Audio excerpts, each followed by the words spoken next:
everyone. Prepare for a very amateur speaker. I'm going to speak this morning about the family, specifically the Christian family, and the relationships and the duties we have as husbands, wives, and parents. And we got people of all ages in here, so I'll try to keep it interesting for everyone. To begin with, I'm going to ask that, just out of curiosity, of course I reflected to the past of my family, how many people in this room of any age lived within 5 miles of one or the other of their grandparents when they were going to school, when they were children? Oh, a lot. Okay. Interesting. So, well, I grew up in Webster County, Nebraska. Within a 5-mile radius, I had both sets of my grandparents, 2 of my mother's brothers, 1 of my dad's sisters. Great-grandmother Bean was still alive, and her brother, Alvy Michael, had a ranch 1 mile west of ours. And my first memory as a child, and I would have been 3.5 years old at the time, in October of 1952, Uncle Alvy was killed in a tractor accident. He was pulling a load of corn into a pen of cattle, got out to open the gate, the tractor started rolling. Alvy was an old, not too agile man like myself. He tried to run and jump on the tractor to save the tractor and the load of corn. Somehow ended up under the back wheel. And the reason I remember that event is because as a 3.5-year-old, I had never seen people that upset. My mother was crying. My granddad brought his mother, Alvy's sister, to our house. Once he learned about it, she was wailing. And my father, in his politically incorrect way, was telling her she should calm down. And she kept saying, well, what will I do now? Because she was a widow. Now Alvy's gone, what will I do? And my dad says, you should be worried about Alvy. You shouldn't be worried about what you're going to do. Gee, I was 3 years old, and I'm like, Dad, that's not the right thing to say. So anyway, I grew up in a family that probably bordered on clannish. We lived in Webster County, Nebraska. There's more jackrabbits than there are people, I guarantee you. And so I view family as family. I mean, we attended. My family had been Methodist. Great-grandma attended the Methodist church, as did my Uncle Percy and most of the family. But my dad's youngest sister married a preacher from the Church of Christ, so my Bean grandparents and we started attending the Church of Christ in Enville, Nebraska, because Uncle Don was the pastor. My grandmother was my Sunday school teacher. As long as I was going through elementary school, she liked little kids, and she liked to teach the younger kids. So I'm steeped in Christian theology of a family, I think, and so I'm probably, although I'm not a good speaker, I probably am actually qualified to speak on this. One thing that, and if we have young people in here, and we do, that I will tell every young person in here, and every person that is not married, the most important decision you're going to make in your life, other than getting baptized, is who you select for your mate. And boy, I have watched this planned out. I had 2 sisters and a brother, and my brother, I guess my father's advice, and my father's advice was never soft. Married a divorced woman with 2 little girls. And Father's advice should have been taken. That has not worked out well. But I've been blessed in marriage. I have 3 children, 2 boys, and a daughter. I have a daughter in Loveland, Colorado that's a veterinarian. Her husband runs a construction company. He's a mechanical engineer. And I actually ran into John in the Denver airport once when he was on a skiing trip and I was headed back. I have a son. My oldest son is a civil engineer. He has 3 boys. My daughter has 3 boys. He works for Kokosing, my old employer, and he manages concrete paving crews for Kokosing, so he travels some. His wife is a good Christian, and just because of personalities, she's not at all like me. And so of all the children, she was the one, when they got married, that I probably was the most concerned about how that would work out. She's turned out to be the best mother, the best wife you can count on, so I guess don't put too much credence in my judgment, right? And my youngest son works in Cincinnati, lives in Dayton, Kentucky, and he is a partner in a financial firm that manages college endowments for universities. And he flies all over the country. I think his biggest client is University of Alabama, but he has University of Iowa, the Citadel. If you ever want to play golf at Augusta, he's the guy you need to talk to. The Citadel board can get you on. But I wanted, I guess I need a volunteer here, somebody with a Bible in front of them, to read Proverbs chapter 10 to 12.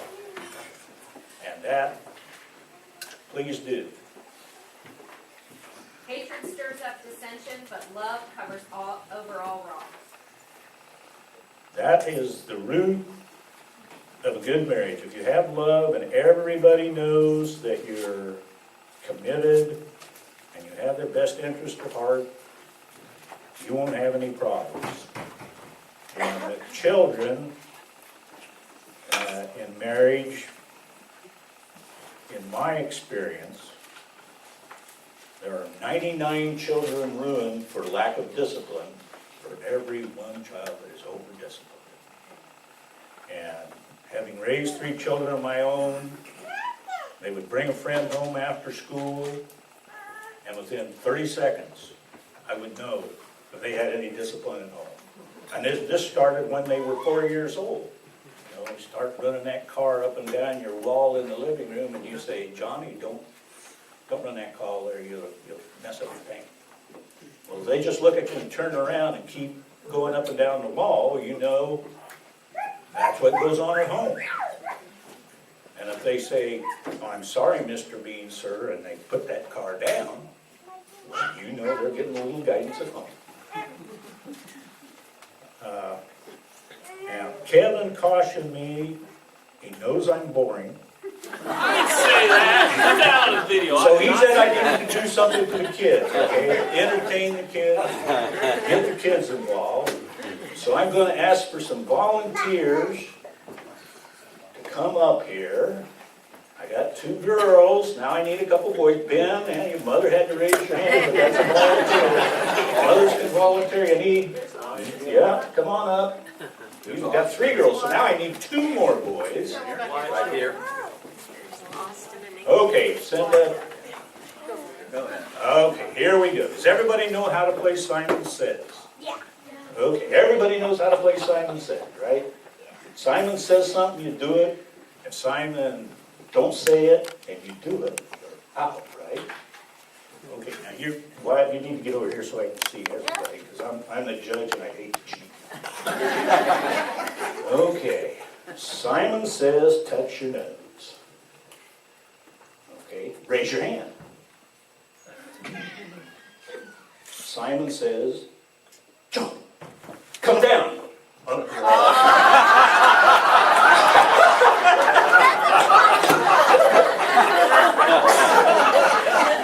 Wyatt has just learned a valuable lesson. He says that's impossible. Wyatt has learned life is not always fair. Thank you, kid. You can take your seat. Basically, it's called gravity,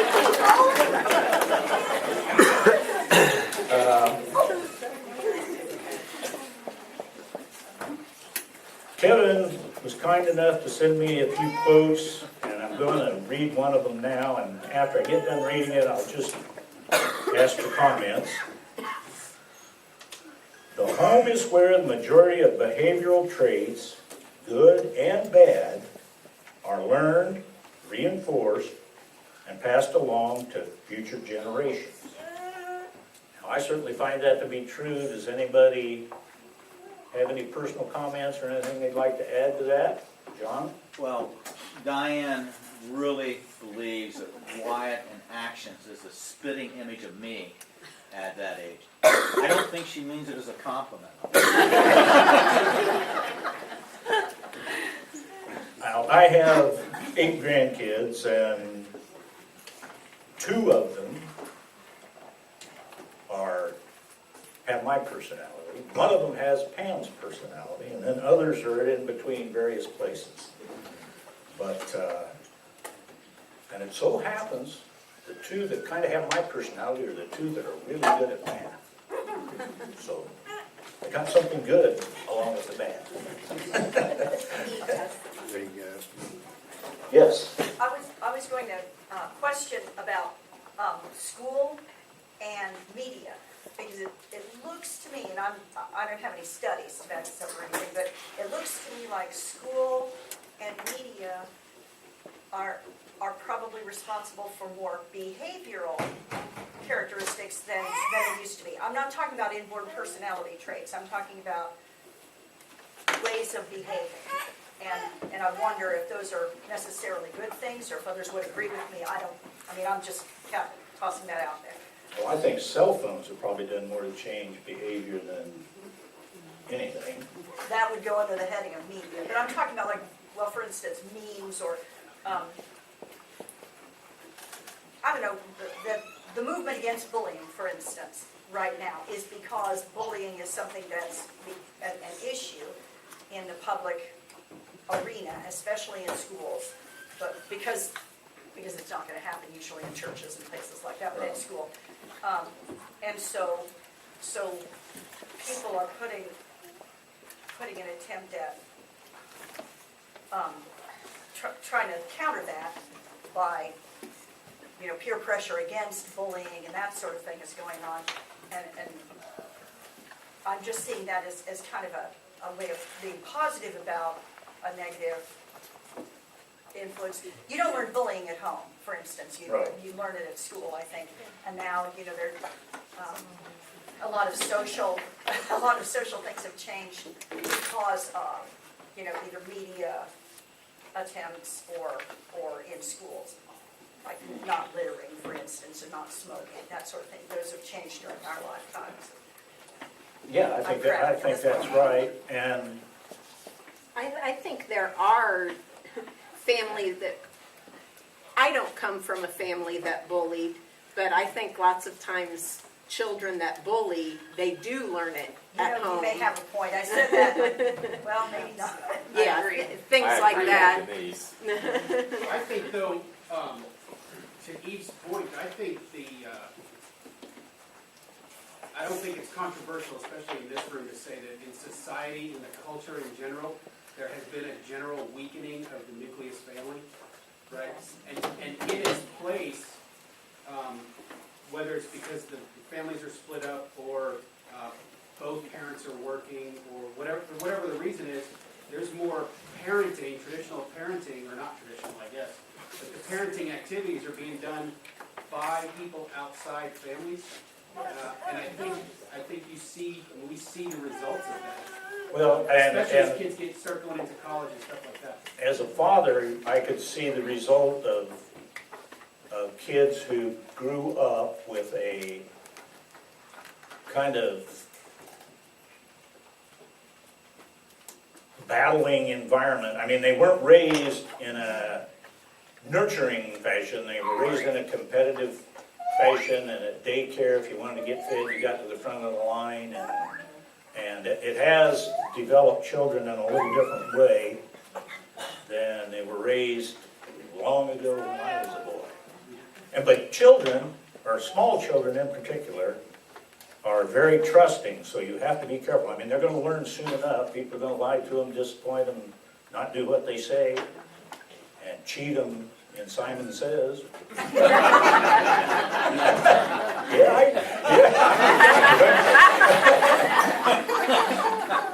But, you know, that's kind of something you learn.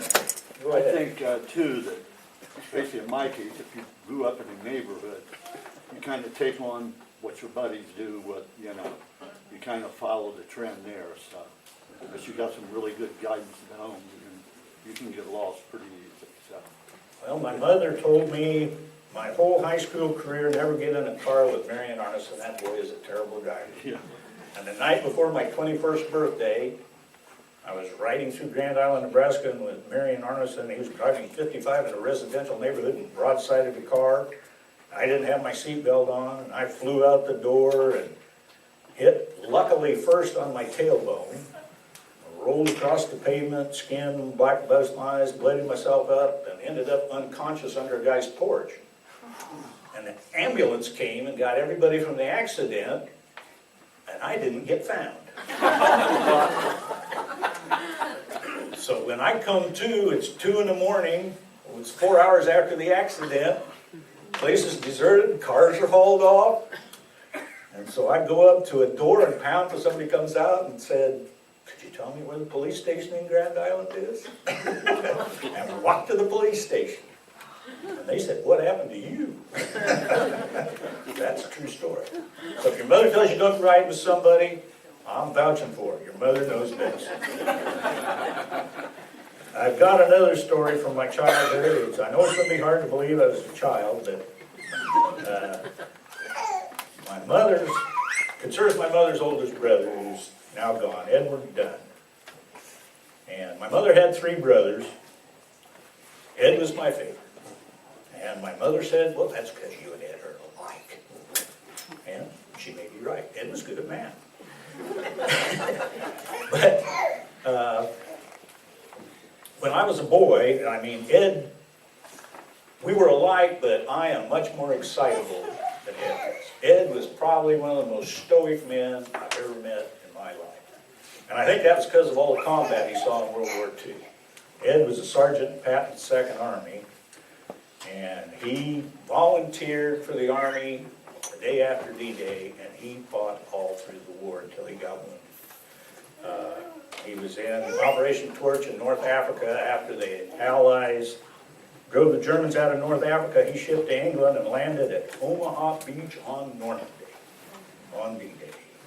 And this, if there's one thing about Ed that will probably help you understand it, he would say, "Well, the guys in the first wave had it tough.